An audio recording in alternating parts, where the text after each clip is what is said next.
न्याय शास्त्र की उपयोगिता। संसार में अधिकतर बातों या वस्तुओं की उपयोगिता का प्रश्न संबद्ध देश, काल, पात्र आदि की स्थिति के साथ जुड़ा है। न्याय शास्त्र भी इसका अपवाद नहीं है। समय समय पर विद्यार्थी के मानस पटल पर यह जिज्ञासा उभरती रहती है कि हम न्याय शास्त्र क्यों पढ़ें, इसकी उपयोगिता क्या है। चारवाक के अतिरिक्त सभी भारतीय दर्शनों में किसी न किसी रूप में मुक्ति को ही मानव जीवन का चरम लक्ष्य माना गया है और उस मोक्ष की प्राप्ति ही न्याय के पठन पाठन का उद्देश्य है, क्योंकि ज्ञान के बिना मुक्ति नहीं होती और किसी भी तथ्य का समग्र ज्ञान न्याय की प्रक्रिया को अपनाए बिना नहीं हो सकता।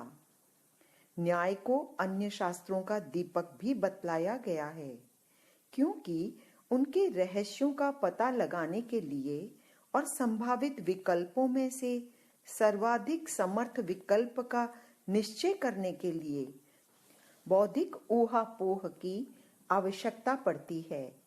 कौन सा पक्ष, मत या तथ्य अधिक संगत है, इसका निर्णय न्याय की प्रक्रिया से ही अधिकतर संभव होता है।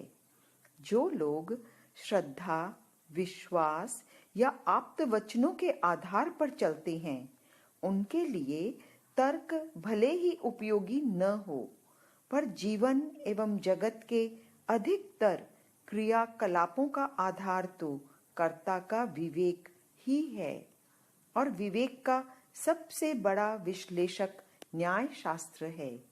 यद्यपि यह भी एक तथ्य है कि संसार की जनसंख्या के बहुत बड़े वर्ग को अपनी जीवन यात्रा में न्याय जैसे बौद्धिक शास्त्र के अध्ययन की आवश्यकता प्रतीत नहीं होती, किंतु यह बात तो बहुत कुछ अन्य शास्त्रों के बारे में भी कही जा सकती है। बिजली का उपयोग असंख्य लोग करते हैं, पर उससे संबद्ध विज्ञान के विधिवत अध्ययन के उपयोग के प्रति जो लोग सचेत हैं, उनकी संख्या तो नगण्य ही है। न्याय का विकास मध्य युग में हुआ। अपनी परंपरा का समर्थन एवं विपक्ष का खंडन करने के लिए न्याय शास्त्र की आवश्यकता पड़ती रहती है। इसलिए याज्ञवल्क्य ने वेद के 4 उपांगों में न्याय की गणना की है और इसे सब विद्याओं का दीपक बतलाया गया है। वास्तविक निष्कर्ष की परीक्षा के लिए बुद्धि में परिष्कार चाहिए। इस बौद्धिक परिष्कार का साधन न्याय शास्त्र है। यह बुद्धि को अर्थ सिद्धि के योग्य बनाता है। फलितार्थ में बुद्धि को अर्थ सिद्धि के योग्य बनाना ही न्याय शास्त्र की उपयोगिता है।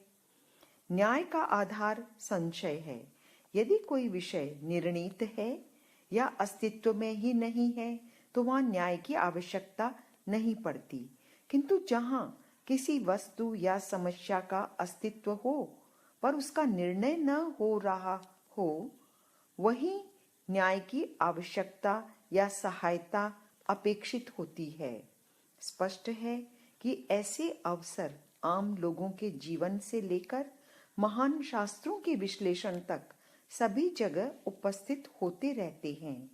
अतः न्याय शास्त्र न केवल शास्त्रीय दृष्टि से अपितु व्यावहारिक जीवन यापन के लिए भी अत्यधिक उपयोगी है।